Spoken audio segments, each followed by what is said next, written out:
What is up, everybody? Welcome back to another video. In today's video, we are back with another takeaways video, and today we are here to dive into the Lions 52-6 win over the Jacksonville Jaguars. So let's get it started. Welcome to another video. Glad you guys are here, and yes, we are back with another takeaway / breakdown type of video. Similar format to what we did last Tuesday. I thought that went pretty well. We were able to hit both offense and defense, so I'm going to do kind of the same thing again this week. We'll give it a little test run. We'll see how this goes. We'll see if we want to stick with this kind of process. If I do have like specific maybe things that I want to show through the film, maybe we'll do that, and I'll show like specific clips like I did last week as well. But I wanted to dive into this one because this was like a straight one take. Let's get right into this. The Lions dominated this football game. This was the best offensive game that I can remember ever seeing as a Lions fan, maybe from any team that I've ever seen. Like it was that insane. The long drives, the time of possession, the execution on have to have it down, third down / fourth down, the way they just bullied the Jacksonville Jaguars up front with their offensive line, found a rhythm in this game to where, you know, last week against Houston, I thought that it was great. Never lost confidence. He was ripping passes. He was trusting his eyes. He was moving defenders in big spots. But in this game, it felt like he was kind of on one a little bit. Like you got to a point in the third quarter there, like, yeah, he's feeling himself. The play calling was fantastic from Ben Johnson versus what they like to do in terms of coverage. For the most part, most plays seemed like they had an answer. There was maybe one or two where I was like, that could be a little bit tight. Maybe that wouldn't have a great answer here. But I thought they found answers all over the place. I thought their run game forced Jacksonville to get to a little bit more single high safety, and they were able to play into that. But it just felt like they were taking advantage. They were a step ahead of everything of Jacksonville, kind of giving you a tell maybe what coverage they're going to just by the way that they're aligned pre-snap. Then the Lions seemingly had an answer for it. Most of the offense was able to execute when their number was called upon. There was only a handful of plays where that did not happen. And then defensively in this game, once again, the Lions defense was fantastic, which it's been now 4 weeks. I mean, first off, they absolutely shut down the Jacksonville Jaguars run game. They had a couple of nice little runs in there. They had a 9-yard run, but for the most part, they didn't have a run game in this game. 41 yards on 70 carries. That's 2.4 yards per carry for a team that was coming into the game averaging 4.7 yards per carry. So we essentially cut their yards per carry in half in this game.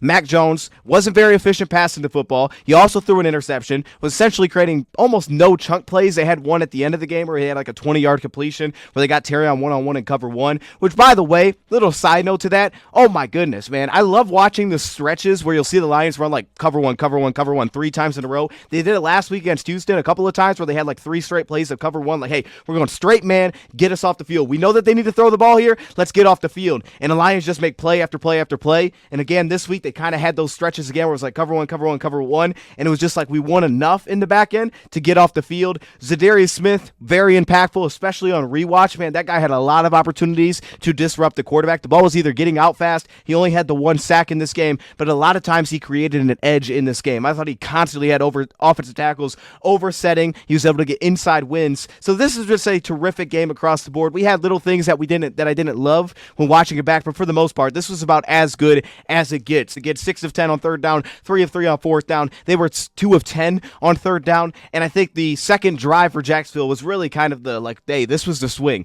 They go down, they score a field goal on their first possession, and it looked like they had a few answers for what we were doing defensively, and it was like, okay, they have a good game plan going here, right? They have some rub routes they're creating against man coverage, and then that second drive on a 2nd down and 1 to run the ball 2 times in a row, gain no yards, and be forced to punt it back to the Lions, I thought absolutely shook the game because, again, the Lions went back down the field. They responded with another touchdown as 14-3, and from there on, they just played their game from that point forward. So that was massive. I thought that drive was a key kind of like swinging point very early in the game to kind of keep them alive and keep them in it because this was not a team that was really built to play from behind like this. The Jacksonville Jaguars coming in, I said that they didn't have a foundation offensively. I struggled to see what that was. I didn't think they knew who their go-to guy was. We saw multiple throws in this game where 2 times they threw back shoulder passes. Didn't even look like the receiver knew what was going on. Some of that's probably with Mac Jones in the game, but they didn't seem to know who their number one was, even though it kind of felt like it was Evan Ingram in this game, so that felt a little messy. And then again, the run game was just not efficient enough in this game because the Lions defensively did a really nice job to take that away. So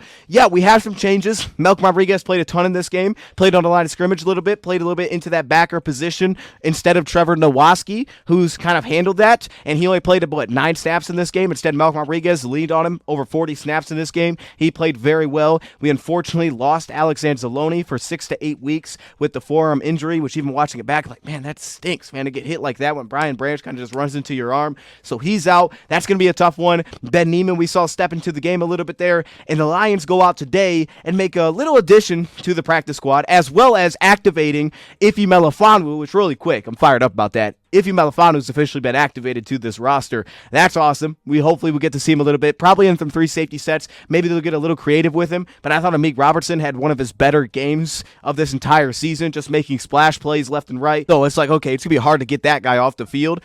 And side note to what Amik Robertson and some of the love that I give him today, the Lions are using him a ton in inverted looks, rolling him into safety assignments. He's showing a lot of flexibility and awareness in zone coverage specifically, so he's really added to the versatility of this defense by the moving piece that he has become in the back end. And finally, the Lions also went out and signed, and I won't spend much time here, linebacker David Long to their practice squad. Now, he's going to add to a unit that this past game, we got to see Ezekiel Turner play a little bit at backer. Very undersized linebacker, but mainly for coverage responsibilities without Jalen Reese-Maybin, and you could just see it, his ability to run. Like, there's a definite role for that piece. He could be valuable in that role without Jalen because that's where he's typically used. And now to go get David Long, who hasn't had the best season so far this year, but his size, 5'11", 225, more of your will backer build, though he's had to play a little bit like the middle linebacker a little bit this season. He feels like a very sneaky signing to this practice squad. Keep an eye on what his value could actually add to this defense, especially with the way our interior plays. So much of what they do up front allows these linebackers to play cleanly, and we saw Aaron Glenn kind of bring that up in his last presser. Adding a guy like David Long, who has a history of being very good against the run, you see the way that he flies the football, the scrape speed, the lateral quickness to change of direction, the aggression. He can start a little bit taking on blocks and, getting half man and getting himself free to be able to sit down and be stout at the point of attack, but there is no question this guy can fly, scrape to the football, and make plays, and he's an aggressive player. So he's a very sneaky addition with this defensive line that I think could really excel behind our defensive line here in Detroit. So Lions linebacker room now getting to the point where it's kind of like guys with roles and we're having to fit different pieces in. They ended up giving a game ball to Jack Campbell. I think that has to do something with it because going forward, they're going to really need Jack to take on a lot now. And it stinks because I think we lose some of what Alex could bring in terms of just a coverage piece when those two guys are on the field for clarification of like who does what. But Ben Neiman, bigger role now, and we have these role pieces that are going to have to step in and do more. Plus, Malcolm now being able to really show that he could play everywhere in this game, played a fantastic game. Malcolm Rodriguez, bigger role for him as well. So I'm not super worried about that position. I hate that we lost Alex, but even coming into the year, man, the linebacker position felt like one of the deepest groups on this team because they had legitimate starters as backups, and I think now we're going to see those guys step into that role, and it's time to prove that kind of depth. So I said a lot there. With all that being said, let's waste no more time. I'm going to go through some of the key plays, things that stuck out, talk about things that kind of stuck out to me when watching this back, maybe players that stood out as well, and I'll show some clips on the screen as we go through this. Let's get into it. Let's start on the defensive side of the ball because that's where we were first, and look, like I said, I thought Jacksonville had some, good strategy coming into this game. Number one, we got to see immediately them run behind their right tackle, Anton Harrison, who is a good player. He's had a lot of success, especially as a run blocker this season. They start off with that zone counter run. They do a nice job sealing it up. You have Za'Darius Smith, who's dealing with kind of the split zone blocker on the play, so they end up getting a little bit of an edge, picking up a solid gain, but I did like to see DJ Reader continue to work over his block. Continuing on this drive, they ran the little pick play with Alex Anzalone. They pick up 6 yards, getting to the flat quickly, moving the chains. So I thought they came in with a nice little rhythm, and then the Lions ultimately were able to kind of halt the drive, and I think it started off with this first play where you see the Lions pre-snap with the single high safety, right? They have a safety roll down, and one thing that we talked about in our preview videos, I thought Jacksonville did a nice job against cover 3 specifically, and if you're going to play that coverage, is that they did a nice job of finding those flood concepts and having success out of that. Well, the Lions early come in with a disguise, and it was almost like one of those, two deep safeties, quarters looks, but they blitz out of it, so now they only have 208 defenders, and it still could have had some positive gain, ended up picking up 2 yards, but the Lions shaking the coverage, right, kind of giving you a different look that's not going to be open there for the flood concept. Terrion sits down on kind of that outbreaking route. In the flat, Jack Campbell does a really nice job of reading this, man. He reads the beneath route very quickly on the play, gets outside of the tackle box to help us, and then again, we get that force back inside by Terrion Arnold. They only pick up 2 yards. So very early in this game, we got the Lions to utilize a disguise because I had said, like, I thought early downs we'd see more single high safety, like, hey, we just focus on stopping the run, make them beat you through the pass, and then at the same time, the disadvantage of that was going to be Mac Jones could build confidence. That was my concern. I was like, I think you could build Mac Jones' confidence by giving him consistent one-on-one options. That could be his best recipes for success if you're not getting on the quarterback. So early in the game, we get that single high look, and then bam, immediately they disguise out of it, go to a 2-deep look at the snap, they take away the concept that they're comfortable getting with, and immediately you get a short gain on the play. So I thought it was an early nice wrinkle, and then all of a sudden you get to a 3rd and 8 spot. This is one of those spots where, you know, they had kind of that second level throw. You end up getting Mac Jones stepping up, taking off, picking up 5 yards on a play like this. But again, this is kind of why I like the 2 deep safeties look a little bit coming into this game, is because I thought that you really wanted to make this team work. You wanted to make them get through multiple progressions, get through multiple reads, because I just didn't feel like consistently they were showing that they could do that they could find the right receiver and be on time. And I thought this was an early example of that, where it's like they didn't find the next level throw, which would have been there. I think he had enough time to wait for it, because Malcolm takes away the underneath route, does a great job, finds it, sits in front of it, takes it away. You got Alex who's playing the flat on the backside, of course, so you had kind of that second level throw, but he doesn't stand in the way to let that happen, and he ends up taking off, scrambling, picking up 5 yards, or forced to kick the field goal. Now they end up making the field goal, but I think early in this game you got a sense of like that could be an issue with this offense, is not only do they not have a foundation, but I don't think they've been a great passing team in terms of that, like getting through all the progressions that they need to, so the Lions are able to get off the field and kind of stand tall after it looked like they had some early answers in this game. And I think it all started with a little bit of a disguise specifically. And man, I love what the offense was doing in this game. And again, I thought defensively we got to see a little bit more cover 3 looks than I was expecting specifically in this game, but I think we did a nice job of course we utilized the hard count. We got some changes at the line of scrimmage. It seemed like kind of shifting into a different look to have an answer for what they were doing defensively, and Goff was laying some of the best throws. In terms of accuracy, he had a great pocket for a lot of the game. We had some losses there with Penei Sewell, but I thought the interior played maybe their best game of the season as a whole. From run blocking, pass protection, they were incredible, like across the board. Those guys were incredible in this game. It was fantastic to have Taylor Decker back. We kind of ran behind him, let Sewell be the trail guy in some of those zone plays. But in terms of pass protection, there was a lot of examples of clean pockets. But in terms of timing, Goff's timing was incredible. Like one of the only examples I could think of where I thought the timing was a little bit off was when he tried to throw to Tim Patrick late in the game, and it kind of slowed off as 2 routes crossed each other, and he kind of stumbled through it, and the ball was in front of him, and it was incomplete. Outside of that, though, the timing was absolutely money in this game for Goff, and I thought he was really just feeling himself. Like you could feel the rhythm from Goff as this game just continued to kind of roll on, and it was like, man, this feels easy. There was such a confidence level, and I think it starts with that pocket there. But here, like they get the safety to drive down, and immediately the Lions are like, okay, let's just attack our one-on-one here against that off coverage corner, let St. Brown go kind of eat up that space, and St. Brown runs some beautiful out routes, and we saw it on the touchdown. We see it here. You see it with the route detail, the discipline through the top of the route, through that route break, gets himself open here. Boom, it's on time, it's on the money, and he had so many of those throws where it was like the ball placement is perfect from Goff. So many of those where it's like out of the defender's reach, where my guy can get it, make a grab. We had multiple throws like that, and we get it started here early with kind of a look like that offensively. But then continuing on with this drive, we get a 9-yard run. I'm going to be honest, man, defensively, I thought that, again, this was an early look of like, okay, this is where they could struggle a little bit. Now, I like the creativity in terms of our run scheme. You almost get more of like an outside blocking scheme here, yet you're going to get downhill and kind of dive this one. But when I look at a play like this, right, you have the backside split zone with Shane Zylstra. And when you see kind of this look, just from their linebacker play in general, right, you get the pre-snap motion lines. We're using a jet motion all game. I said coming into this, I like those quick hitters, even though our jet actually like lost 4 yards. I think the blocking scheme has the linebackers kind of play a little bit over top, which kind of opens up the lane to get downhill right off of your center for Dave Montgomery. But then on the backside, I'm watching Ventrell Miller, who, you know, I said in the preview video, I thought he was one of those guys that would make inconsistent reads with the split zone block. I don't know where he was going, but he kind of jumps in the same gap as his defensive tackle. They leave the A gap completely wide open, and all of a sudden he got Monty for 9 yards. But even though there was maybe some deception there, the movement that they were creating on the interior was absolutely ridiculous. Like, I thought coming into this game, their interior defensive line was very shaky. And then they came in without Mason Smith. They're like, it's super shaky, right? Jefferson, Devon Hamilton, I thought was the most consistent, but even he wasn't, you know, perfect on the interior. Like, they were super shaky, especially when they started to get to their depth. And Tyler Lacey, and I was like, I don't know how all this is going to go.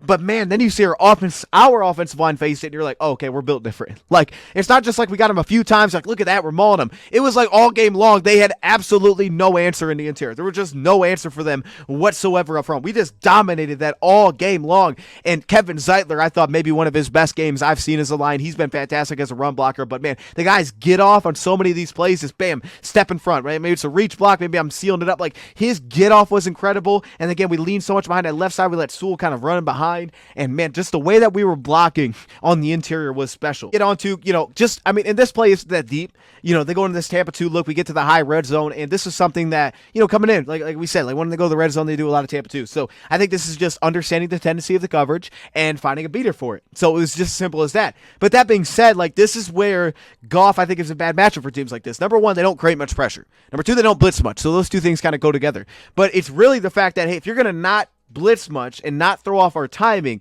and then you're going to play a lot of 2 deep coverage, and I maybe they adjusted it for us, that's why we saw more cover 3, maybe just because they struggled to stop the run, but regardless, if you're going to do something like that, Goff is super willing to check the ball down. Goff's not one of these guys that's like, well, there's a shot potential here. He's just going to take the check down. He'll stay efficient as heck. He doesn't get bored with efficiency. And I think that's what makes Goff such a tough matchup for games like this. And same thing against teams that blitz like crazy, because he kind of did it to Minnesota as well. But he's going to take the check down. And so you get these teams that their linebackers are playing super deep. In this case, they're playing Tampa 2, and they're going to just give you that kind of window underneath. And even then, they play a little bit softer outside of it. Like, if you're going to give them that, he's going to check the ball down. Their cornerbacks will play soft. They'll kind of drop out a little bit. And here, it's just an immediate check down. You got a 4-verse look. You check it down to Montgomery, and you get a nice chunk on the play by keeping it simple, but a nice little chunk on the play on 2nd and 1. Another Tampa 2 look, still in the red zone. And again, another great beater for it. And we utilize pre-snap motion a ton. I thought we'd see a lot of short motion. We brought that up in the preview. I thought we'd see a lot of short motion, a lot of the fast motion drags, and we saw that in this game. We saw that a ton because I thought motion would allow you to create leverage against this team. Much as I do like some of their defensive backs and their personnel they do have, because I do like their personnel, I thought that motion was huge because it could create leverage against a team like this, right? In a lot of different ways, depending on what they're playing. The Lions took advantage of that. And like a first easy example was Tampa 2 coverage. We're going to have our running back pre-snap motion, show it like it's a bubble, basically, on the play, overload one side. Goff's going to look there. We're going to come back and hit the slant because the cornerback's going to give him the inside because he's in this. He's supposed to have inside zone help, and he gives slant the inside to St. Brown. Easy grab. It's a first down. And that's just like, it looks super simple because I guess it is super simple, but it's also, again, just an easy beater for what they're doing tendency-wise. So just understanding what they're trying to get to there. Up a 5-yard game with our counter zone. I did like this. I didn't like the plays that were super long developing, so I didn't like the counter pulls coming in, but I like the quick hitters, the misdirection quick hitters. We also said that. So here we get a counter zone. We don't see that a ton from the Lions, but we get that with St. Brown kind of leading the way. But you can see how well it worked because you see Oluokun step down, and Frank Ragnow then is able to get up to the second level just enough to get hands on him and then allow Dave Montgomery to get up to the defensive backs, and he picks up 5 yards. Hill against his team, and then to finish off, they went to a dual run, so another strong double team run. Then we get back on offense, and we're kind of in our own end zone. And again, this is what made the Lions offense so impressive is it wasn't short drives. It was long drive, long drive, long drive. And the Jacksonville defense that played really well last week against Minnesota, like, regardless of who you play, you score 50 points on anybody, that's incredible. And a team that just held a team to 12 points because I thought their timing was a little bit off and Sam Darnold was going late to certain spots, we were able to dominate them up front, and Goff's timing was maybe as good as it's been all season. So we did absolutely what had to happen. Like, that was my key to victory, really, for Goff. Was like, bro, you got to be efficient, take the check down, because you can't be late in this game, and get him throwing in opportunistic situations, 2nd down and 4. Well, that happens when you run the ball so well. And then also on top of that, Goff was as on time as I've seen him all season long. And if he wasn't, we started to see scoot Goff, and he was running, and it was like, what the heck is this? 21 rushing yards? Even Dan Campbell brought it up. But we get again, we're in our own end zone here. You get that Tampa 2 look, and this was kind of the soft spot of the zone. The Lions were able to attack on a play like this. Tim Patrick loved the grab. Tim Patrick's been very reliable with his hands. We love Tim Patrick here with the grab, and you kind of pull off that outside cornerback. You find that soft spot in the zone, which was a very noticeable soft spot when you watched it coming into this game, was between the middle linebacker and between that outside corner. They were pretty soft there in terms of how they played coverage. In this case, you got it with the linebacker and utilize kind of the motion pre-snap to push that cornerback out, and you find that little hitch set up, that little stick to just settle it down. And look, it's not a big gain, but it was attacking the soft spot in the coverage, and that's what was big there for me. It was just the game plan coming in to see something like that. 23-yard run. I'm going to show 2 plays right here, real quick for Jahmyr Gibbs. These are some of the most ridiculous things that I've seen. Like, this first one is insane. And I don't see it live, didn't notice it live, but you're going to see Tyson Campbell come onto the screen late here. This run by Jahmyr Gibbs is absolutely disgusting on this play. Now, again, the run blocking, fantastic. It's great to have Decker back. Decker hinged the block here, kind of on the stretch zone. Again, working towards the weak side, which I loved, working towards the 3 technique of this game. Look at Kevin Zeitler, how fast he gets off the ball to kind of seal the backside nose tackle, so no shot for him to work over top. The blocking at the point of attack between Frank Ragnow, who was awesome as a run blocker in this game. He's just pushing guys around, getting up to the second level. But then you see Gibbs, who presses his gap. So you see a guy like Lacey, and you're like, okay, he does have that set to the outside. He's going to force Gibbs back inside. Gibbs presses inside, gets the defensive tackle to step back inside, then he hops out of it. But when he skips back out of it, you're going to see Tyson Campbell step into the fold. And the burst that he shows here to just run by the guy, it was immediate. It was so sudden. And all of a sudden, he's off to the races, and he got 23 yards. That's special. That like attribute that he has is absolutely special. special, and then you come back to score a touchdown, you kind of get a whiff of the exact same thing. Now, this one was a little bit different because Tyson Campbell, I think, hurt himself on this play, maybe got a stinger in his arm. His own teammate kind of ran into him, and they had this walled up, right? The edge defender did a nice job against our tight end blocking. I thought we'd be able to block him with tight ends, and he did a nice job kind of getting some penetration on a play like this. Now, I do like that Brock sustained the block, which is big because that allowed this to set up, but you get that kind of collapsed early on the play, between our interior offensive line with Graham Glasgow. You get some movement there, so it's like, okay, there's nothing there, and he's got to bounce out of it. So you get a good sustain, but then again, the burst, right? The defensive back for a second is like shaking his arm. Maybe he thinks the play's about to die, and boom, he's off to the race again, and nobody's got a shot at him. That burst is crazy. It's deceptive. You don't even notice it on TV, but then you watch it back, you're like, oh my gosh, that guy is fast. You can just see it on these clips, like, they go back to like kind of this outside run here, and you can just see it on the clips where you can see why Jacksonville can't play two deep safety. They just really couldn't in this game. And I think that forced them to change their coverage a little bit because it looks like this. You get two deep safety, you can just watch the movement that we're creating. It's like, dude, they have to create an unblocked defender. They have to. Because if not, they're just not stopping anything at the point of attack here. So you get a run like this, you get kind of that split block from the fullback. So they did go to the kind of that outside zone, split zone block, but they gave a fullback look. Another thing that we talked about was utilizing that in this game, and they did that. And you can just see the movement across the board. Kevin Zeitler on the backside nose tackle. Again, going at the three technique here. And Frank Ragnow is just bullying people. Taylor Decker's driving the edge rusher out of the play. And Montgomery, again, has just an absolute wall to run behind before he's even touched. You could see why they were forced to be like, probably can't play two deep safeties against this team. I think this was the absolute best example because what I had seen coming in is that this team loved to play that kind of coverage, but they just couldn't in this game because of how we were running the football. And for a team that doesn't really blitz, you get kind of a blitz look here. And again, the Lions, St. Brown, he was just winning left and right. This time they go at the rookie, Jerry and Jones. You can see he just gets him completely spun around on this play. It's the quick, like, little post route, the skinny post here. Goff puts it in a good spot. You get it peeled off by Kylie Freeman. And, man, I love kind of being able to work Kylie Freeman and J-Mo together. I think that's been huge. Kylie Freeman was winning, again, a lot of routes in this game that we just don't talk about because he's not actually getting targeted, but he's still winning, and that's big because it's going to come in clutch at some point when we do need a guy that can go win. He has shown that he's still winning on his routes, but that being said, just having him and J-Mo on the field at the same time, like, that speed is such a problem for defenses.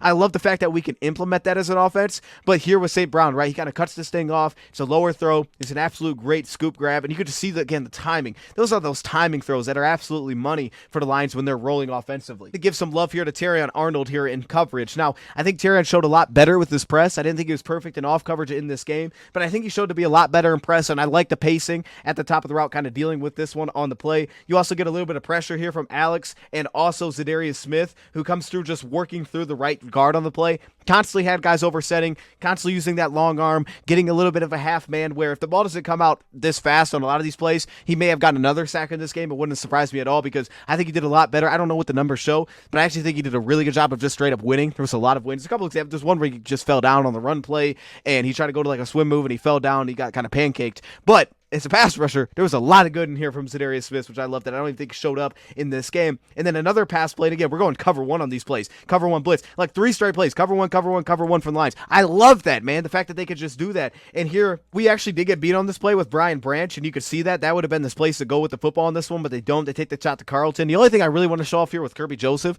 like the range that this guy has sideline to sideline is insane. And I think this is a great example of that. The amount of ground that this guy can cover in these single high looks is crazy. If this ball's in bounds, this might get picked off. Like that's how far he's covering the sideline to sideline here. You can see a little bit of pressure. James Houston does a little bit of work on the bottom, but they would have been open on Brian Branch. And I thought they came with a nice job of doing that, of, getting Brian Branch to step down onto the number 3 receiver and finding ways to utilize kind of that off coverage and take advantage of it. And Ingram ran some good routes. That being said, though, I didn't think they went nearly enough to it. And here the ball gets out kind of fast on the play. You're trying to hurry up the quarterback. That's why you blitz. That's the goal. You get the ball out fast, and that's the balance, right? It's like, hey, if you're playing cover one, you got manned up. Even if someone loses, if that's not where the first read is, sometimes it just doesn't matter. And in this case, it clearly wasn't. They took the shot play. Carlton got in a spot where he was able to recover on Brian Thomas. The play's incomplete, but man, I just like seeing Kirby Joseph, the amount of range that he can actually cover sideline to sideline. I thought that just stood out to play like that. Of course, I had to put the play where I think this is where Jahmyr Gibbs went 21.8 miles per hour on like this 50-yard gain, which is absolutely insane. And, when we were immediately doing our post-game show, we were on Bleacher Report, and I was like, I want to see what the next-gen stats are on that, because some of these runs, bro, he was absolutely zooming. And that was one of those where you saw him kind of turn the corner, and you're like, oh, he's actually going to have a chance to go. And you watch it back, and it's like, man, if Ventrell Miller wasn't a freaky athlete, he's probably scored a touchdown here, and that would have been one of the coolest touchdowns of the season. Still 50 yards, I'll take it. And as Goff said, it's literally a check down. It's a swing pass that picks up 50 yards. But again, it's Goff's willingness to just throw that and not look downfield. And I'm perfectly not to not look downfield, but not to force anything downfield. Just be like, yeah, there's nothing there. If you're going to match your coverage, again, the Lions, what do they use? Fast motion with Jameson Williams. They bump the coverage. You can see the linebacker late, then has to pass it off to the safety. So now he's pulled back inside. You have Jameson Williams who's getting mashed up the field vertically. So now they have no outside presence. You no longer have like your linebacker taking the flat because you bump that coverage and you force the cornerback to work over late. You kind of pull out any underneath defender on the play. So Goff quickly sees that, gets it out, and here goes Jahmyr Gibbs for 50 yards. I had to show that clip in there just because it looks so cool of how fast he's actually running on a play like that. And then again, now we get to the ball placement from Jared Goff, and this is where he was on point all game. Now again, give credit to the pocket here, because the pocket on a play like this is absolutely beautiful. And this was one of those where they went to like their kind of their two-man looks, but it's where they play at like those different levels, which we talked about, you know, in the preview. Was like, hey, they kind of do it at different levels. And maybe it was kind of a boundary field thing where it's like, okay, if field's going to play deeper, boundary is going to be a little more aggressive. I think that's actually what this may end up being. But that's not even what's important here. What's important here is the ball placement, right? Because you kind of run the rub route with the out to Zylstra. It's covered up really well, so we don't like that. And then Goff comes back to this underneath route that's kind of just dragging over for St. Brown. It's beautiful timing. It's a beautiful ball where maybe he has a chance to undercut this, but the ball's in the only place that it has to be. And it's not that he's throwing these 100 miles per hour. He's just putting them in a really good spot. And for me, it's always the detail that stands out. First off, you know where the safeties are going to go, like we showed in the preview, based on cornerback alignment, right? Cornerbacks are inside leverage. That safety's probably going to go outside. Opposite side, cornerbacks are outside leverage. That's probably inside safety help. But then it's the little details of all the route running. You run the flat, which in its own right kind of becomes a pick for the flat route and the crossing route here for St. Brown. But then on top of that, you also have the stacked release. So when Patrick releases upfield vertically and you have St. Brown kind of skip into it, now he has kind of like an inside little rub route to get into that inside leverage and cross the middle of the field. So it's all the little detail that also goes into the Lions route running concepts. And that's what we saw all game long. It's like, once he found that rhythm and timing, you get Goff on time. And so much of accuracy is simply timing. But when he's on time like this, and then he doesn't even have to move in the pocket, good luck with that. Defense side of the ball, and this is one of the big chunk plays they did have against us. We went to our cover one Robert look. You're going to see they're end up getting Carlton Davis beat on this play, and Carlton Davis kind of just oversets in this off coverage look. It's a good route here. Gets to dig. I did want to showcase, though, again, I want to showcase Terrion. I thought this was really good coverage from Terrion. You can see his man kind of falls down. And again, I really like the way that he was playing in this press coverage. I thought for him, he was much more balanced. He did get beat on a slant later in the game, which is still something we're working on there. But he showed a lot more balance off the press, a lot more smooth, a lot more patient, I thought, in this game just as a whole, kind of staying on top of guys. And this was a good example. He got in the outside hip, kind of rode him up the field. The receiver fell down. He was in a great position. I picked up a big chunk, but I just want to show kind of those little things, the ups and downs. I thought that was better there from Terrion. And then even the things like this. Again, Goff just not throwing it and forcing it somewhere. You get this little play where he's going to take off and run. You know, they kind of slant it from the outside, inside. They kind of slant right on this play. So Sewell gives up the inside pressure. Goff has to step out of that. But in a play like this, again, back to that Tampa 2 defense, that soft spot in the zone we talked about where they go the vertical route, then they have that little out route. And this is what I was trying to allude to in the previews. Like, this is why I thought St. Brown would have a huge volume game. Now, in so many other ways, it opened up. But this was a huge reason for it, because team playing too deep in zone, St. Brown typically eats, and this is exactly the route that he typically eats on. And you see this, and then you watch it back, and you're like, oh, he didn't throw that pass. Like, he didn't force that tight window pass, which maybe it's a play, maybe it's not. Cornerback dives on it, he reads it. Noticed him playing softer, so I was a little surprised how hard he actually dove on this route.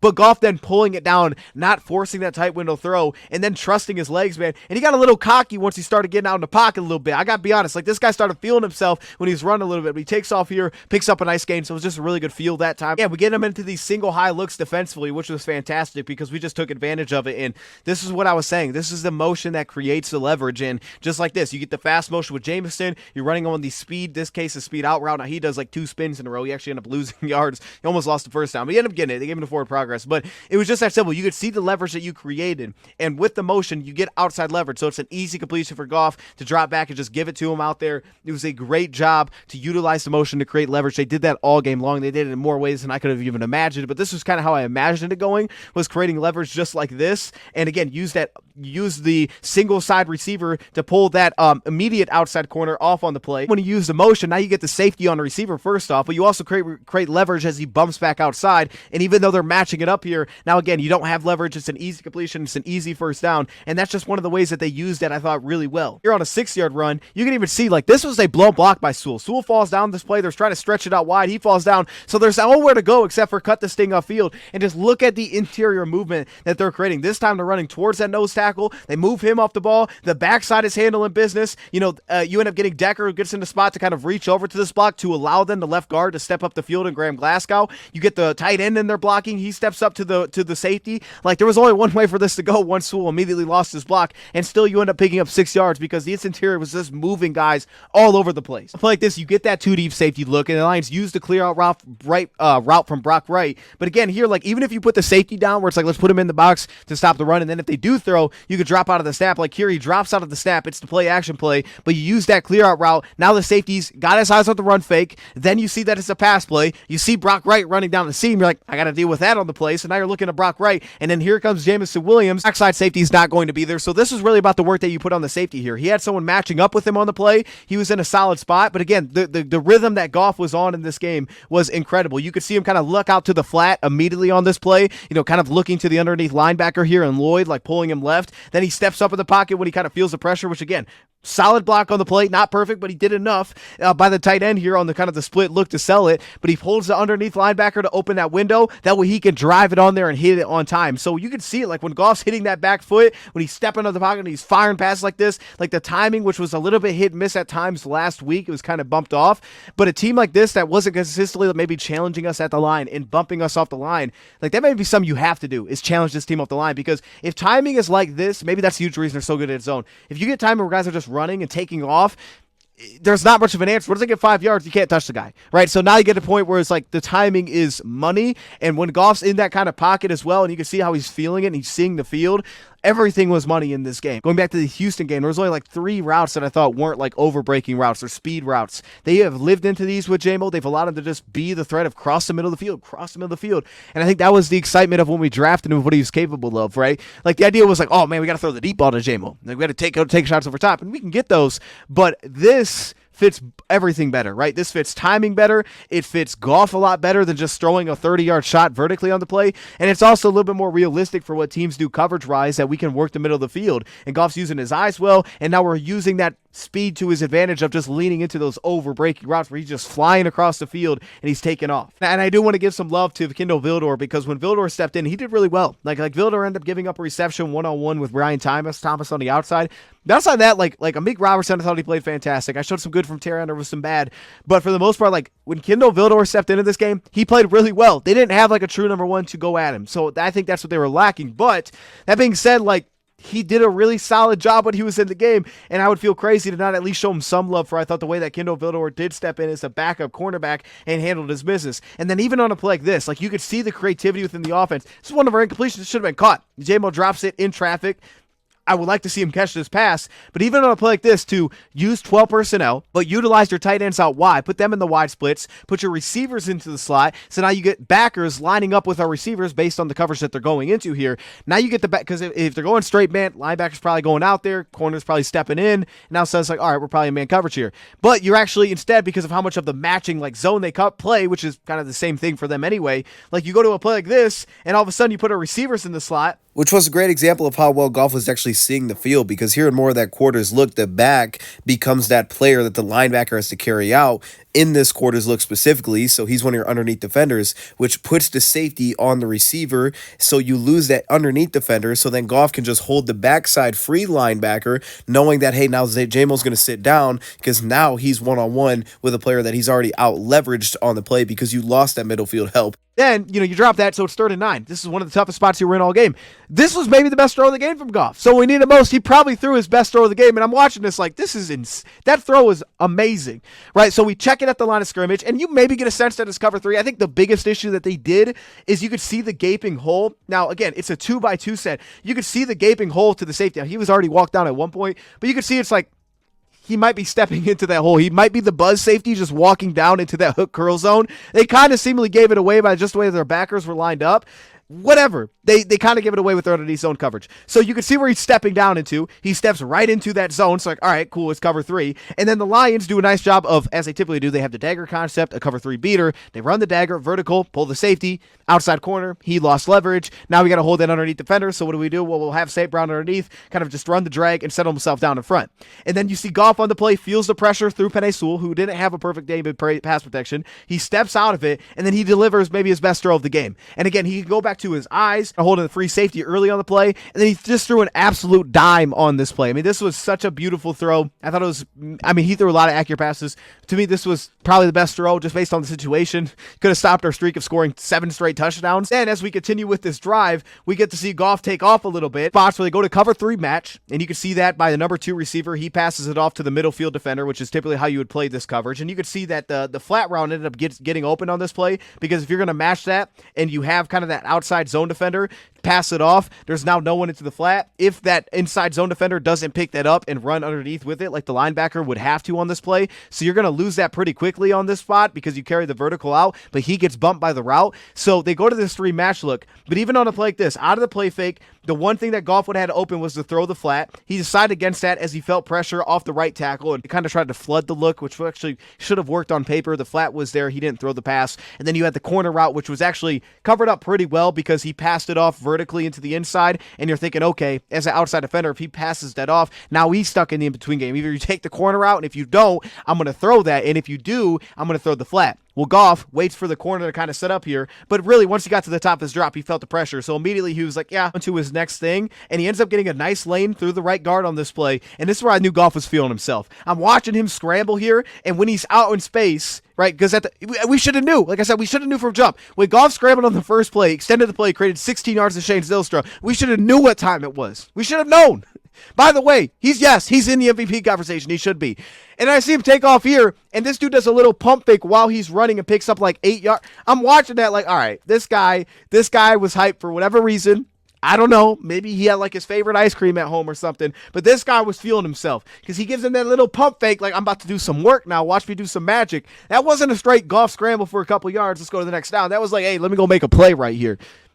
Amazing. And you can see coverage-wise again here where they kind of match it up. It's like this is a great coverage call, right? If they're in cover 3 match here, which again, you get that look and you get that number 2 defender to then carry the seam, right? If he has to carry the seam, now you pull him out of the play. So now all of a sudden there's no flat defender there. There shouldn't be. So you run the under route, right? You run an under route. You can take all under into the inside zone defenders. Now, the good thing is for them is that their underneath zone defender did a really good job of stepping over there because you would get that under call, boom, underneath. Hey, handled that. He's stepping inside. That would be the zone.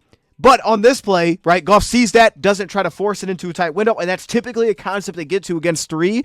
They typically get to that same concept. Seam, quick underneath, right underneath it. And Tim Patrick was doing a really nice job in this game. But instead, again, Goff decides not to throw it, extends the play, and ultimately ends up throwing it away. But again, just not putting it in harm's way for no reason. I thought he was seeing things really well in this game. Play that gets us in the first goal, it's cover 1. They have 1 underneath rat defender. And again, similarly in kind of the setup, you stack it. He doesn't like St. Brown in the play, comes back to Patrick. This one's more about Tim Patrick just winning. It's a really nice route here from Tim Patrick. He ends up winning with the physicality at the top of the route, kind of leans into the cornerback Campbell here, separates. Goff finds him, puts it on the money here. Again, it's a really strong pocket for the most part. Goff has a spot to step into. Great pass protection here, so he steps up, delivers it, and again, just seeing the field well, being on time, and a good job there from Patrick winning. And to even add to that, we get to this goal line situation, and it's like, let's go right back to him on the play. That's kind of what it felt like here. But you get this cover 3 look inside the 10, and I think Goff is a little bit late, but again, this is how I knew he was feeling something here because he didn't even look at the receiver. He waited almost longer on this play to try to no-look this to throw the touchdown, which he did. But it's maybe you didn't even have to wait that long, but he trusted the pocket, and the pocket was so good here. Rasul left, the defender's unblocked. He was the only guy that actually got pressure. And Goff took a long time to get this thing out, but he still had plenty of time. And you can see it at the snap here. You have first off Tim Patrick, who's running the skinny post. Let's break it in front of this corner. Let's run that maybe that bang route. And so Goff's going to start left on the play, hold the underneath defender, hold the free safety. He goes back to the post, doesn't force this thing, doesn't like it. They're kind of sitting on that. So now peeks at Gibbs, doesn't like it, flies back to the opposite side, and that's the cover 3 beater. That's the beater for this. You knew they had the right play call because if you run the hitch, which they run on this play, so they run the flat route with St. Brown, take the underneath zone. You run the hitch to take the outside corner, and then from the inside, you run the corner. You run the corner route from the side end here. Now that outside corner initially on the snap, because again it's pre-snap where you're kind of switching this. You're not having the outside defender, a cornerback run the flat. You're having the inside receiver, in this case St. Brown, who again is using the jet motion, run the flat. So now he's peeling out that outside zone underneath defender. So now the outside third, the cornerback, has to play an in-between game. You have to drop off, and he has to go find that corner route, and then they have to have an inside zone defender underneath step over and take away the hitch. Well, what happens on a play like this is when Goff looks back over there, he just stares down the hitch route, because now he can see like the cornerback kind of late on the play, seemingly tries to kind of recognize that, like, oh man, I think he's got me. I got to drop out here. Linebacker already came over to give support, so there's no window here, but he's late as Goff just kind of stares there and says, hold up, I'm going to make sure that you're not dropping back on this play. I'm going to watch this hitch, and then while he's watching it, he just floats it to the back of the end zone to the tight end. So a little bit late. Would like to speed that up a little bit because it was there, but I still love that you just know that he's feeling himself. He's got a really good pocket, and he's trusted it in a spot like this. And then we had the baited interception, as they were saying live, and I think the big reason that this was baited is because, well, one, Branch kind of plays under this, almost as if like he was in a cloud cover 3 look here, where he's the outside third, because in that case, you can play underneath it, and you can deal with that crossing route to kind of give some support to Terrion, who's just trying to chase.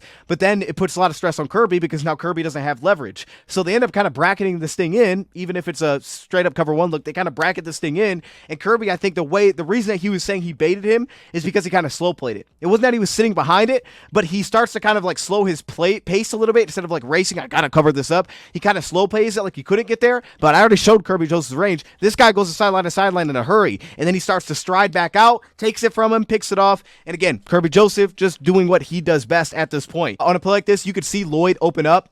That's because, and he does this, that's because they'll go to those Tampa 2 looks. So Lloyd will open up to like deal with coverage. And again, just look at the offensive line here. Look at the movement they create. You have the receiver step in, picks up Lloyd, and I thought Gibbs was honestly going to score a touchdown watching this live. Like, I thought he was gone on a play like this. It's allowing Penei Sewell to trail on these stretch run plays. Like, running towards Decker allowed Decker to just kind of like, okay, take out the edge defender on the play, and then we'll run towards Glasgow, who's super athletic, and then Kevin Zeitler's going to get off the ball really well and get up the field to the second level player, which he kept doing for whatever reason. He just kept doing it so well. But then he used Penei Sewell on the backside to utilize his freaky athleticism to then reach blocks, cut off blocks, and then to play like this, sustain the block and just drive him into the ground. It was a masterclass by the Lions offensive line, and then the scheme that kind of went into that to make it all work. And then a play like this, man, you could just see it. You could just see it. Again, Goff able to kind of just no look here. He didn't have to on this play, but he was able to kind of look this thing off and just make it happen. And you can see it because, again, they're in that 3-match look. So Lions like, bet, we'll just create 3 levels. We're going to use short motion for Gibbs. He's going to pull down the underneath defender, going to hold him down with Gibbs. So Goff looks there first and he settles down. And then we'll come back with 2 levels. So the top level player is going to pull the free safety. And now there's that zone for Goff to throw into. So now Goff can just watch Gibbs on the play, wait for it to set up, and he's got a wide open, boom, window to hit St. Brown. It's on time again. And we end up picking up 23 yards. Now, again, I didn't love, trying the end around here. I didn't think these long developing plays would work well, but I honestly give credit. Savage and Chad Muma did a really nice job getting out there and kind of shutting this thing down. So that was more about what the defense did than anything. I did like this, and this is one of those plays where it's like, dude, if you make one guy miss, it's probably a touchdown again here. Lions got to their wham run, and I thought coming in, wham's traps would work because of how much 2-deep safety they would play. Well, in this case, they weren't even playing 2-deep safety. They were playing a single high safety. So we had an unblocked defender. We had a guy that we couldn't block numbers-wise, yet we still ran it. But I'll take this because you get Gibbs one-on-one with the DB. DB doesn't make this tackle. He's off to the races again. He may have a chance to score a touchdown. If not, it's a huge chunk.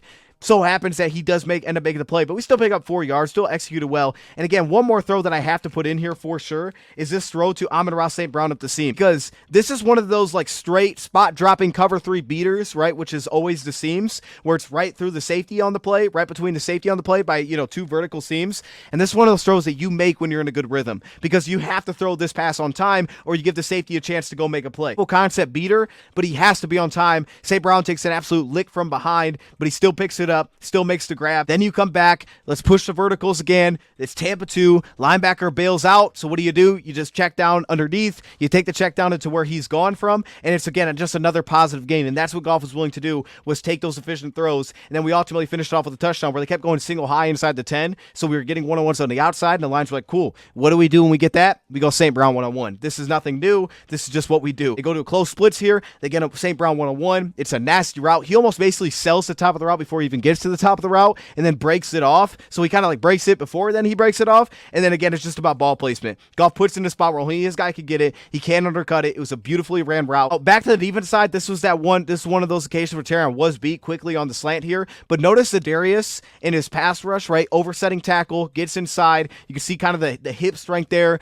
to kind of just plant and drive through guys, create half man. That's the kind of thing he was doing a lot in this game. It's going to bode well going forward. But guys were constantly oversetting against his first step, which was was super effective. That was super noticeable in a game like this. Then again, Amik Robertson here deals with the slot fade. For whatever reason, that seemed to be kind of like their go-to against cover one or single high safety. It was like, let's throw a slot fade. This was covered incredibly well here by Amik Robertson. And then Za'Darius gets his first sack of the line to really wrap this whole thing up, which I had to throw in here as well because it was beautiful to see Za'Darius go get a sack and beat the center, because honestly, he was doing a lot of good things to pass rusher all game long. So at some point, it was just due that he was going to come through and go get a sack. So I thought I had to throw that in here. I would have been crazy not to throw that in here. But overall, man, this was, again, probably the best offense game I can remember ever seeing. Definitely as a Lions. Definitely for the Lions. They just were not getting penalized. They were great on have-to-have-it downs. Goff was in a rhythm that was as good as it gets. The offensive line was as dominant as it gets, especially run blocking. This thing was hitting at all cylinders, and then defensively to go give up a field goal the first possession, you're like, okay, there could be something here. And that second drive, I'm telling you, that second drive to get the stop by back-to-back runs, where the first play it's a sweep, and it's actually Kirby Joseph that steps down and makes a stop. Shot to Kirby Joseph. He's actually the first guy with Jack Campbell that gets on it. And then on third down and 1, they try to run it again, and it's Josh Paschal who blows up a tight end. Alex who steps down with DJ Reader to make the stop. That two-play sequence, I thought, completely shook this game and then really just allowed us to pull away. And at that point, they were just not really built to play that kind of style. So what a dominant win. Incredibly impressive. Don't care how bad the team was. That thing was well beyond. And I know I put in my preview title, biggest test. People are probably like, what are you talking about? We scored 50 points. Clearly that wasn't his biggest test. But I thought it was a big test for him because I was curious to see what kind of creativity would have to come out to find ways to create answers, to find ways to create passing windows. I thought it was difficult to create vertical passing windows because of the coverage they played. Well, I'll tell you what, Ben answered it with flying colors. There was a lot of creativity, a lot of pre-snap movement. This was one of those games where you needed to have that, and he did. But then on top of that, he also was able to lean into a fantastic offensive line, which I thought dictated a lot of things in terms of the way that they had to play us, which is always what you like to talk about. It's always like, man, we run, we force them to put guys in the box, stop the run. This game was truly the epitome of doing that, the example of doing that, and it was beautiful. Let me know your thoughts in the comments below. Thank you, Pride, for watching, and I'm out.